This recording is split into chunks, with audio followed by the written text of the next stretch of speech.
প্রিয় দেশবাসী, জামাতের সাথে নামাজ পড়ার সব অনেক বেশি। এই জন্য আমরা কেউ বাড়িতে একাকী নামাজ না পড়ে মসজিদে গিয়ে জামাতের সাথে নামাজ পড়ব। মসজিদে গিয়ে জামাতের সাথে নামাজ পড়লে যেটা বাড়িতে নামাজের সঙ্গে কোনো তুলনাই হয় না। ইয়া রাসূলুল্লাহ, আজ 40 বছর পর আমার জামাতে নামাজ ছুটে গেছে। আমার মায়ের দাফন কাফনের ঝামেলায় লিপ্ত থাকার কারণে আমি নামাজ 25 বার করে পড়ব।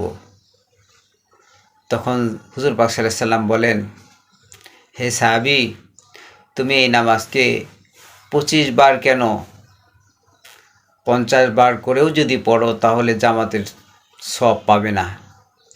কেননা জামাতে যখন নামাজ পড়া হয়, যখন ইমাম সাহেব বলেন ওয়ালাদ-দাল্লিন আমিন, ফেরেশতারাও বলে আমিন।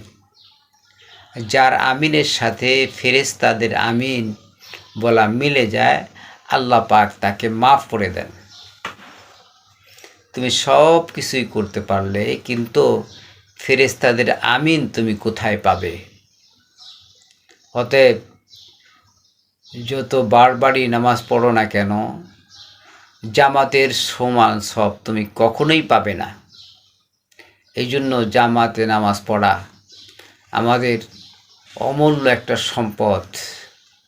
এই জামাত যদি ছেড়ে দেই, জামাত ছাড়া যদি আমরা নামাজ পড়ি, তাহলে সবের দিকটা অনেক কম হয়ে যাবে।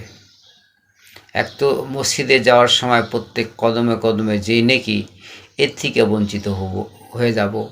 কিছুক্ষণ মসজিদে অপেক্ষা করলে গিয়ে সব পাওয়া যায়, সেটা থেকে বঞ্চিত। এবং ফেরেশতাদের আমিন বলার সাথে আমাদের আমিন মিলে যাওয়া, এটা থেকে আমরা বঞ্চিত হয়ে যাব। এই জন্য আমরা সকলেই অত্যন্ত গুরুত্ব সহকারে 5 ওয়াক্ত নামাজ জামাতের সহিত আদায় করার জন্য চেষ্টা করব। আল্লাহ পাক আমাদের সবাইকে তৌফিক দান করুন। আমিন।